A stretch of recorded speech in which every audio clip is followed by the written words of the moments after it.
I always like to hear that sound, man. It means I actually did the right first step, you know? You remembered. Woohoo. Yeah, brother.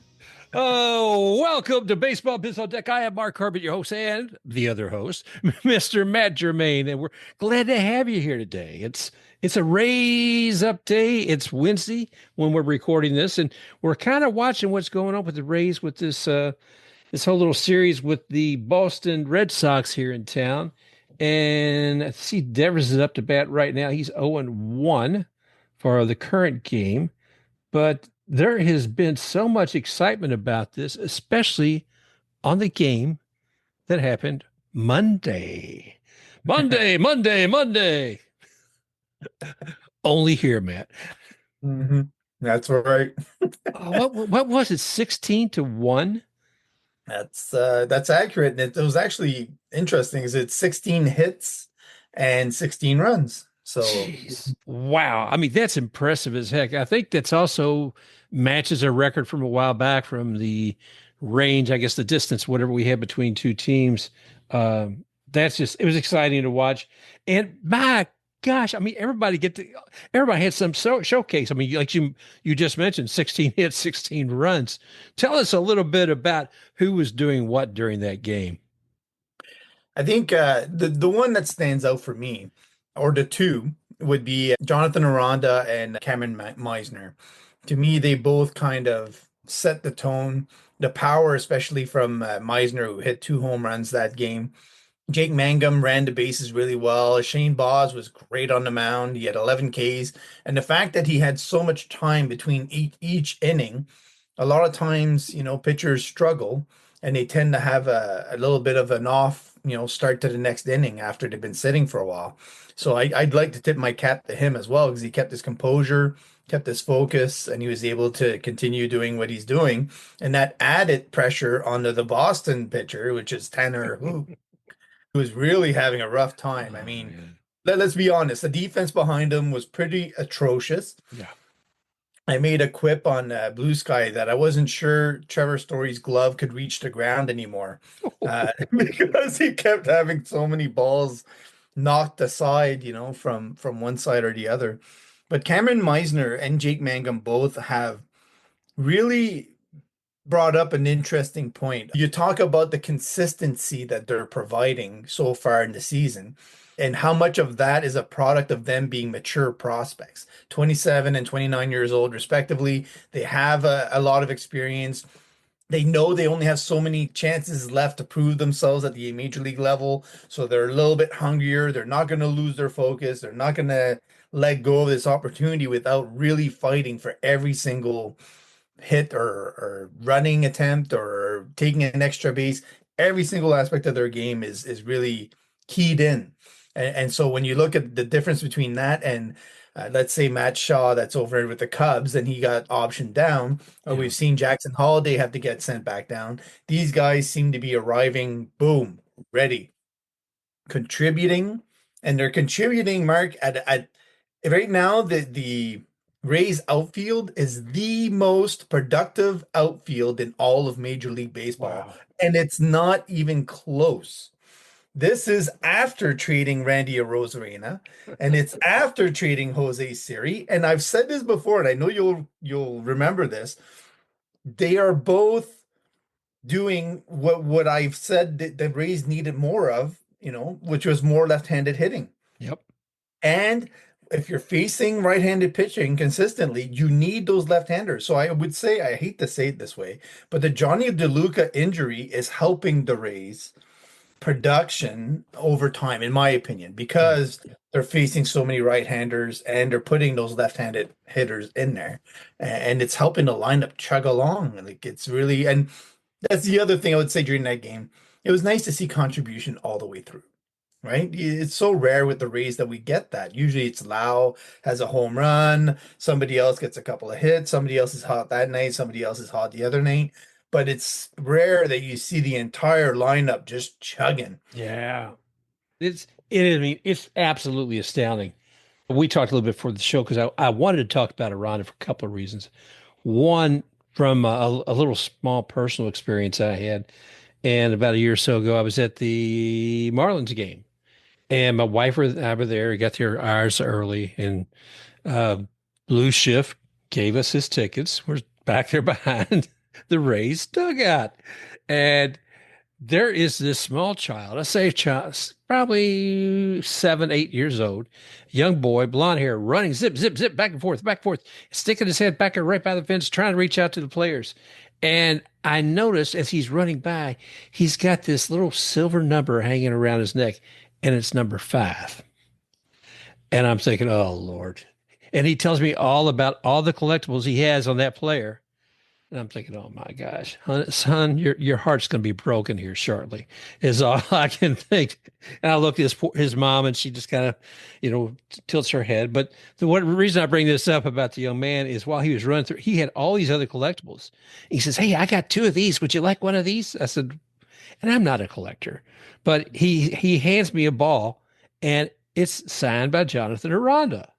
So that, Interesting. yeah, that's interesting because it's the only other ball I own is one picked up at a spring training game 4 years ago or more, I guess, and Joey Wendell, Joey Wendell signed it.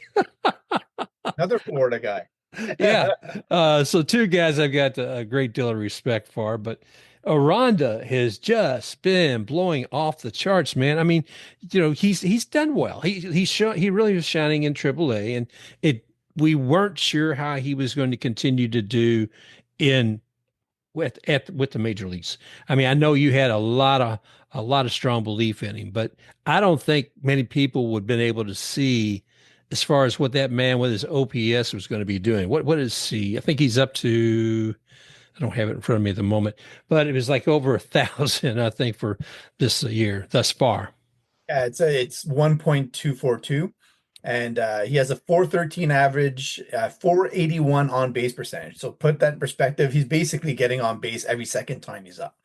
Pretty much, that's the way it's working out. But Oh, it's not just that, it's also the uptick in exit velocity. So his exit velocity went from 91.9 to 96.5. Like that is a significant increase. So what mm. that's led to is a way higher batting average on balls in play. The hard hit percentage is just, it's elite, and it doesn't get any more elite. So I had put out a tweet comparing him and Juan Soto. And I mean, he puts Juan Soto's stats to shame through this point in the season. So it begs the question, do you need to spend $750 million or $750,000? Jeez, Pete. But that's Yeah. just, playing with small samples, but it's always fun to compare those things. The Rays have needed this, but Mark, remember last year we sat here this time and we were talking about how the Rays had no left-handed hitters. Yep. None. Like they wouldn't play Austin Chen. He was never in the lineup. So now they're playing Jake Mangum. They're playing Cameron Misner and they're playing Jonathan Aranda. And even Brandon Lowe's holding his own. He's doing his thing. So it's nice to see that foursome of left-handed hitters really doing well in the Rays lineup. Cash must have been listening when you're talking. It's the only thing I can figure. I doubt it. I doubt it, Mark. If he has that kind of free time, they're not using him right. Yeah, I tell you what. No, it is exciting. It's a strange year. We all know that watching a major league team play in a minor league stadium for their season, and we won't get into all the insanity that comes with that. But I'm looking here. Let's see who's up to bat right now. Oh, well, Coco Montes just had an at bat. And who's coming up right behind him? It's Mangum. Jake Mangum. Yeah. Mangum. Wow. And tonight, it's not a high scoring night like that other night, 16-1. Right now, the Red Sox have one on the board, and we have zip, and it's the bottom of the fifth. Uh, Makes it Littell's night looked a little tough earlier on. He seemed like he had, I think it was about 3 walks and some other things I just thought he would probably done better with. But to only have one run up there speaks well, I think, of the rest of the staff for Yeah. doing the defense out there Patel tonight. needed a good start. He'd had a few rough starts, so I think it's good to see him zone in. Some people were predicting another implosion here at the fourth or fifth inning, but so far so good. Right. I have a question in terms of the hype around the Rays, Mark. You're in the area and you listen and you hear. Like, is it more hyped on the Tampa side this year than it has been in previous years? And I ask because I know they took Zach and that other show off of WDA, right? Like Yeah. off the air. And to me, that's how you drum up local and you get the feeling of, okay, how hyped up is it right now? Yeah, yeah. And it seems to me like we've lost that now in terms of who's taking the temperature of the town. So is there a buzz at all about the Rays so far this year, even though they're just hovering around 500? You're going to hear it amongst the fan community. You're not going to see it so much in the media. We do have Mark Topkins with Tampa Bay Times. He's there. A D-Rays Bay. Anybody who loves the team, they're going to be following them, seeing Danny Russell and the others what they have to say, and I'm seeing a positive boost there. It's to me the people who love the Rays are going to find the sources of what's going on. Mhm. The true fans want the Rays to stay here in Tampa Bay, and I think a good majority of them want them here in Tampa. I'm in Orlando today, but an Orlando dreamer, no. But you're right. As far as the media overall, it seems to have slipped as far as taking anything. I think some of that just comes from fatigue. I mean, all the stories about the stadium have almost stolen the steam of the race because if that's what you've allotted as a news director, your stories to that. Well, we did that story on the Rays the other night. I can just hear this news director saying to the sports guy, "Yeah, we don't need it. Just we're only cutting you down. You only got 2 minutes to talk about that tonight, okay?" Yeah, I know. I don't know. I know last year we gave you 5 minutes, but this year I'm tired of talking about the stadium, so you only got 2 minutes to talk about the game. Yeah. I can, fictionalize those conversations, but it's easy to imagine that that's how it's happening from what we're seeing. I'm just wondering if the stadium and the access to it and the fireworks and the being able to go there, quickly and in and out. And I don't know what the sales are like of the tickets, if they're exchanged a lot or if it's mostly season ticket holders at this point that are holding them. And there's not very many resales or single tickets being sold or packages, smaller ones. But it just seems to me like that's the temperature I want to take this year. I want to see, does the buzz grow through the year? Let's say the Rays do end up continuing to have success and end up, in the top two of the division. How much behind this team are the Tampa side fans going to get, and is it going to grow to the point where it starts changing the song on the Tampa side in terms of counselors supporting funding towards a stadium, etc. So that's where I'm kind of taking the temperature and I'm starting to ask people when I'm talking to them, what are you hearing? Like, is there more buzz? Is there more corporate support? Is there more, so far it's been pretty muted, and I think politics is taking a play in that.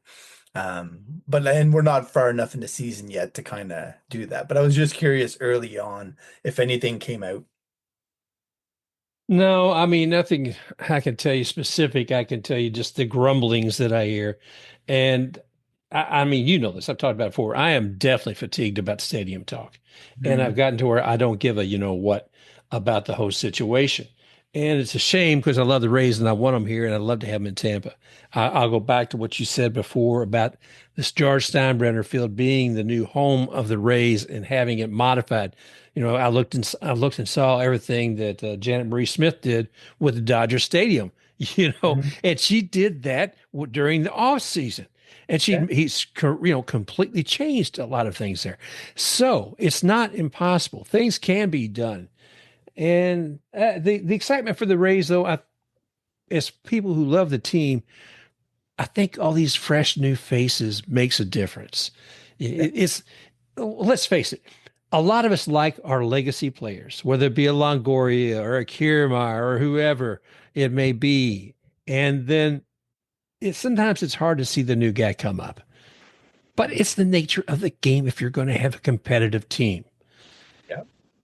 I would Yeah. say cherish Kevin Cash. Get a Kevin Cash jersey. He'll be there a while and you'll be able to wear it consistently.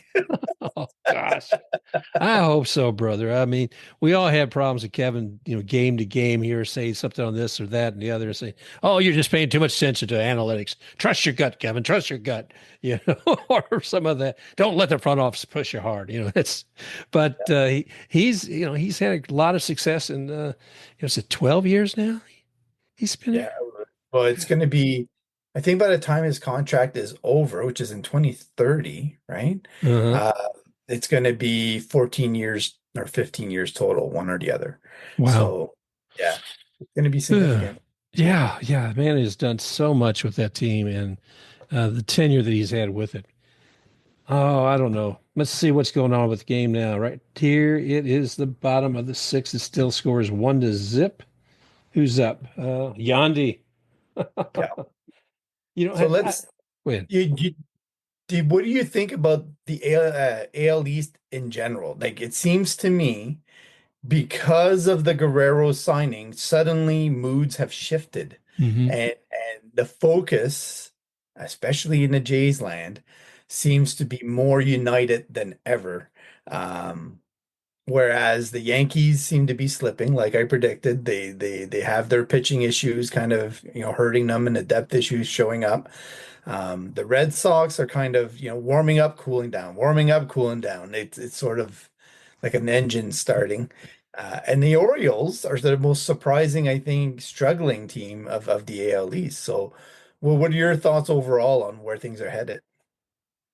Matt, I thought maybe I know you were critical of the Yankees early on. I was a bit too, but I actually expected a little more promise than what's coming out at the moment. Um, mm, the Orioles have always kept up there almost like in a number two slot in my head, and they're struggling. I just don't. It's the Red Sox. Well, we talked before with Nat Gordo with about the Red Sox, Yeah. and man, high hopes for there too.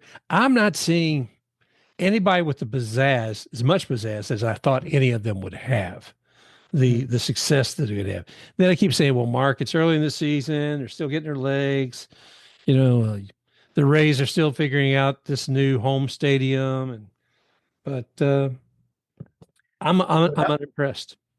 Well, what I'm curious about is, okay, you're the Blue Jays now. You've signed Guerrero. There's talk that they might offer 200 million or more for Bo Bichette. Let's say they have a pitching injury sometime along the way. They're not going to blink now about going to get that pitcher somewhere else, Yeah. regardless of what it costs them, because they will be ready to make that commitment to that pitcher after the season ends. As an example, just throwing one out there. Let's say Zach Gallen is available in the trade market.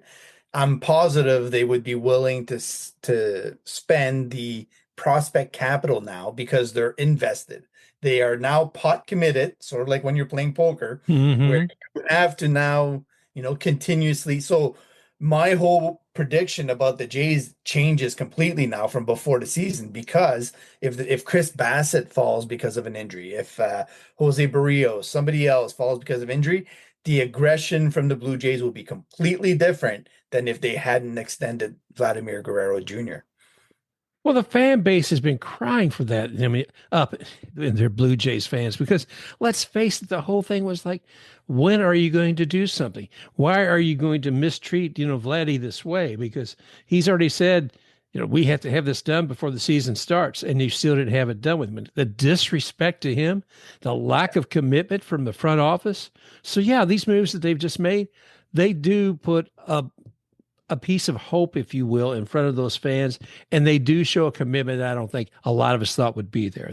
As you use, I think, aggression toward making the decisions and picking the players when they need them. So, uh, And having said that, uh, the amount of money he got is pretty ridiculous. yeah. Like you could pay Freddie Freeman twice and still not get to the level of money that he got. So, it does raise the floor for every free agent. So if anybody wins in this, I think the MLBPA, because now you have three examples of three completely different types of players that have broken that $500 million barrier. if I'm Gunnar Henderson, there's no way I'm signing for less than 500 million now. I'm aiming for 600 million or more. Right. And so all of these other teams that think that, they're going to hang on to their stars are suddenly looking at their money going, this is this is about to get a little bit crazy because if you're a superstar and you're within that range of increasing arbitrations and getting close to the end line, um, yeah, there's a lot of pressure on these guys. Now, for the Orioles, they're lucky. They don't have anything on the books beyond 2026, I think. Zero committed. So they're able to add on whatever they want. But for some other teams, like let's say the Cubs with Kyle Tucker, what do they do? So it brings around a significant question. So for the Rays, that's going to become applicable at some point. When Junior Camanero's eyeing an extension, when some of these other guys coming up are eyeing extensions, like I know in the minors, Xavier Isaac and uh, Trey Morgan both came back from injury, so they're playing Mhm. again. Great Yep. to hear. But at some point in time, they're going to be reaching those levels. So what is that cost going to be? So when we're talking about that stadium earlier, you're talking about the Rays, they need to focus on getting enough income to support having at least one of those caliber players signed long term at some point, right? They did it a little bit with Wander Franco, but he was maxed out at 25 million per season, like towards the end of his deal. So a completely different story. So I think like it begs the question, like, what is the minimum amount of attendance they need per game on average if they did stay on the Tampa side to make it worth their while? And how do they get that done at Steinbrenner Field if they decide or are able to stay there? I would hope somebody's doing a study right now to see how large or how many more seats, I should say, could be added to Steinbrenner. Is it Mhm. another 10,000? Well, that could make a big difference. I mean, I know they got another tier because the way the wind whips through George Steinbrenner, you've got one tier of seats and there's not another second tier to block anything out. But there's that. There's all the space out in the outfield. I mean, they could wrap around there. There is plenty of space.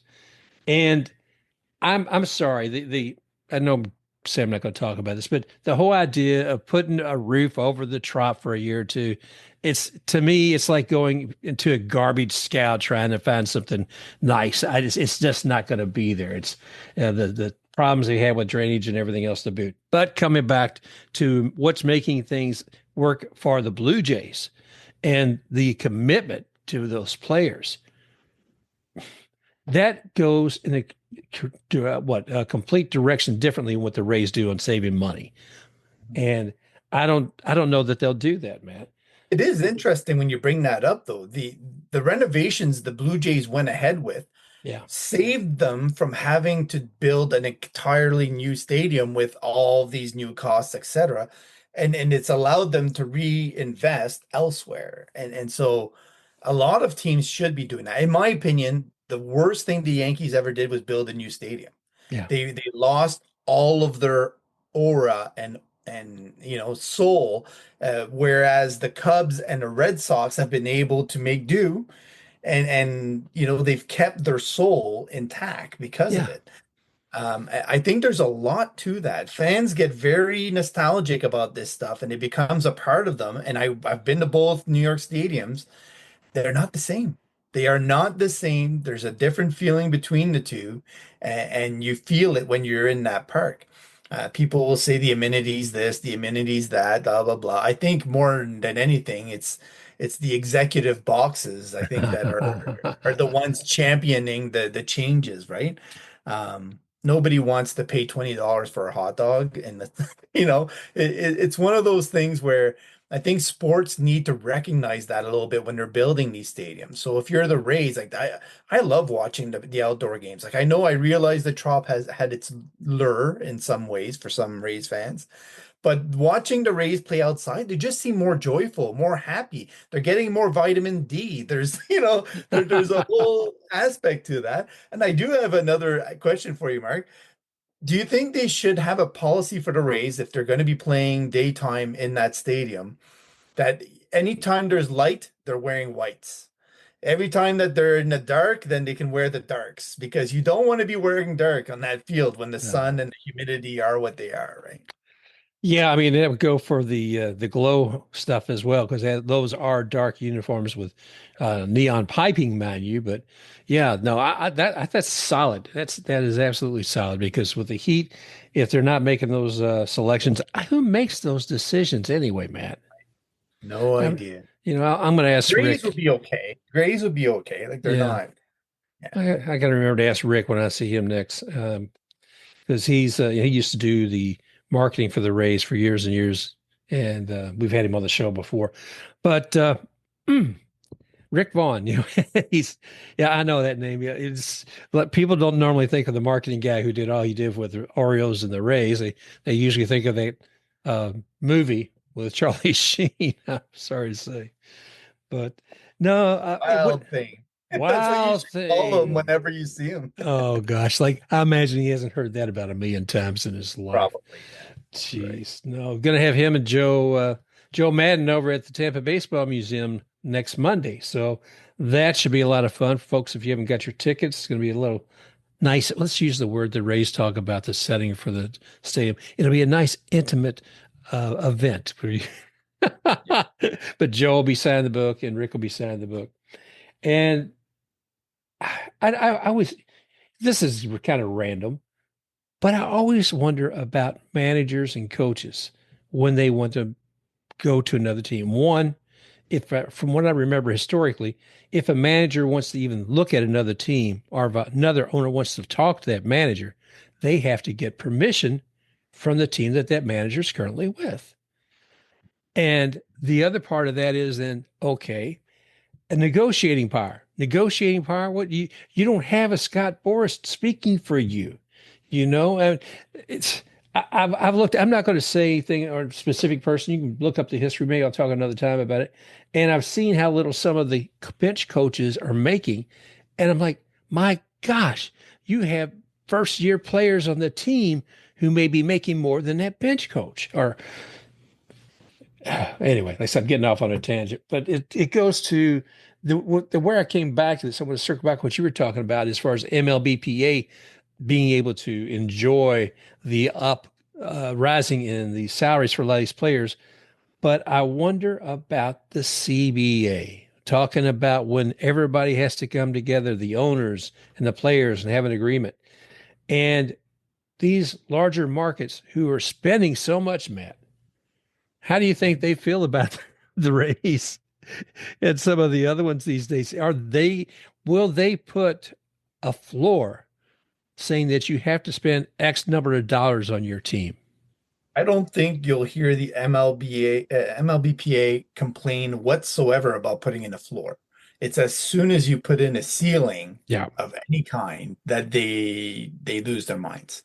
And I think that even if you were to balance it out and show them, look, you'll make overall 10% more. Well, the reason that it mitigates that is that they all MLB players think that they are it.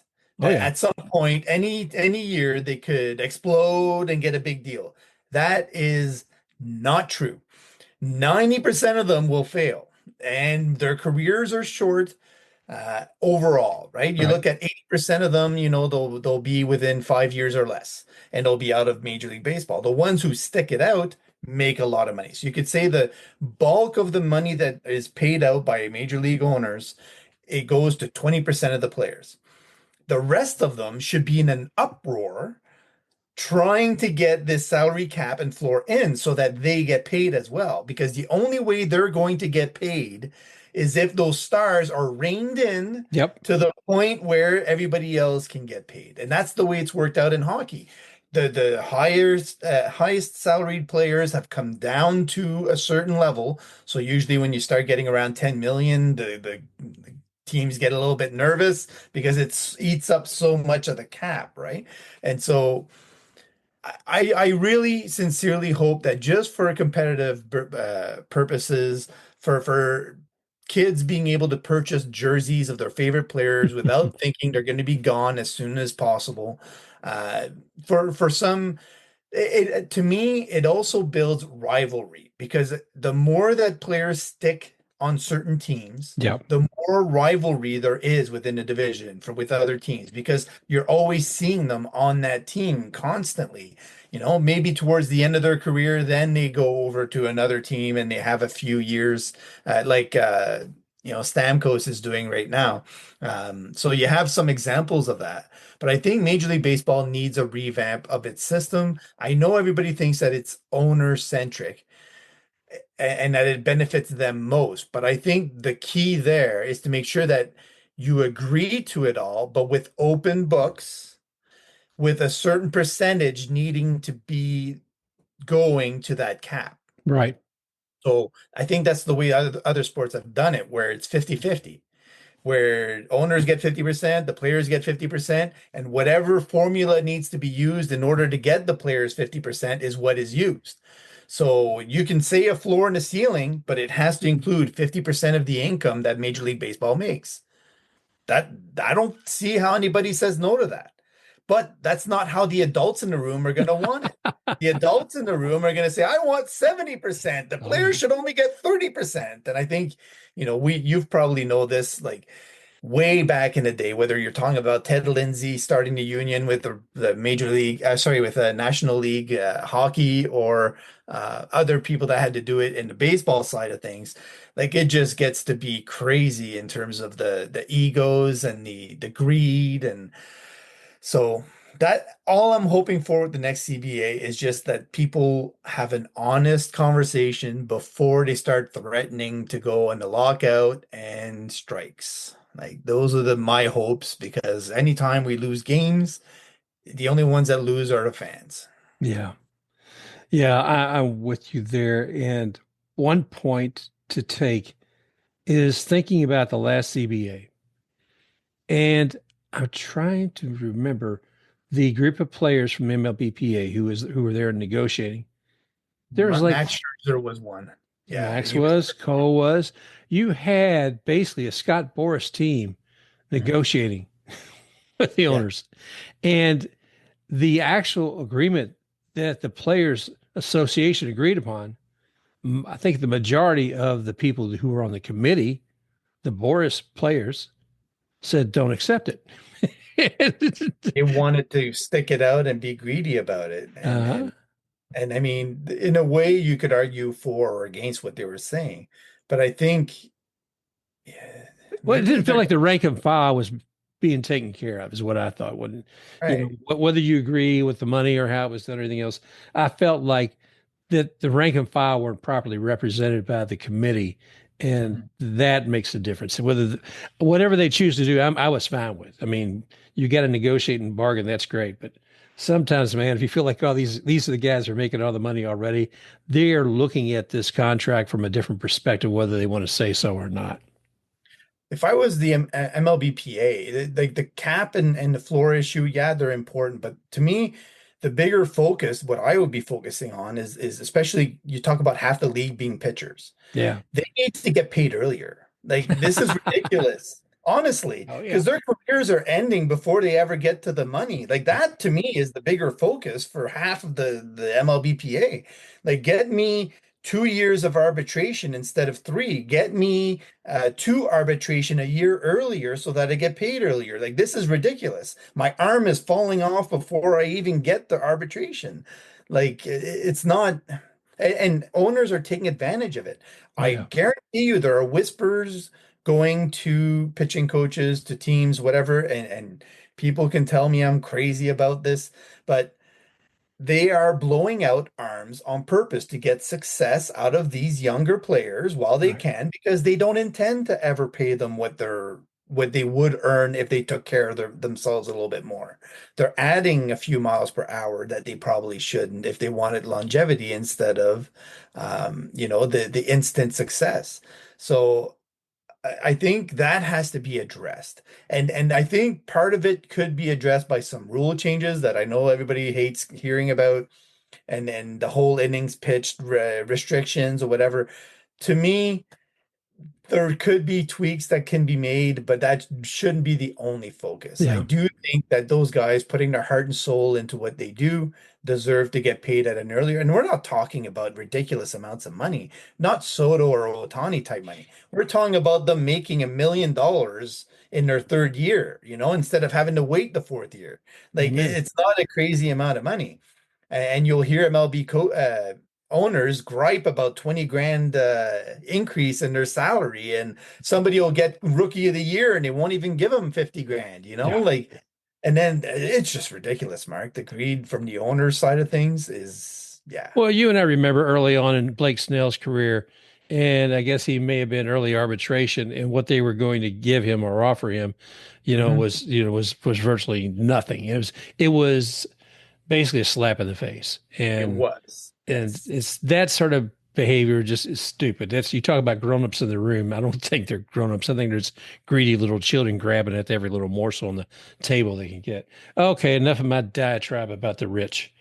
Yeah. Uh, It gets the blood pressure up, Mark. I get it. oh Yeah. gosh, We no, need we need the bed sometimes though, it because it releases the pressure and then we feel better about our lives. Then we go on and the world keeps going around, and I just need a batting cage right outside the place here, man. That's what I need. good call. I would Hmm. go for a batting cage right now for sure.